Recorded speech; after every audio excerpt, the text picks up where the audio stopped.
soo dhawaada saaxiibada qiimaha qaayaa mudan. Maanta waxaan inayaa guriga aragtaan waa guri 4 qol fadhi balaas qolka shaqaalaha. Guriga aragtaan inaba caadiban. Gurigan waa iib wuxuu ku yaalaa Nairobi gaar ahaan xaafadda la dhaho Parkland. Haddaba dadnaysid gurigan igala soo xiriir wixii information aan ku hayaa ku saabsan gurigan. Gurigan waa 4 qol fadhi decoration ku leh oo waaweyn oo waasac fadhiga balkoon ay ku haystaa guri hawa leh oo fiican oo maasha Allah.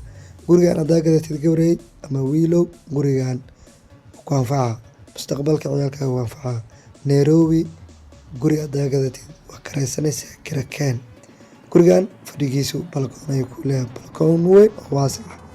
Sidoo kale gurigan 2 qol ayaa masquul leh. Soo dhawaada moolka ugu caansan xaafadda Parkland ku dhow yahay Diamond Plaza. Soo dhawaada walaalkiin Aaza hadaan WhatsApp tahay subscribe kana xasdin falowdana noo saar waa noo dhiirgelin si aan soo gelino guri raqiis ah gurigan oo kale. Gurigan waa iib waa for sale.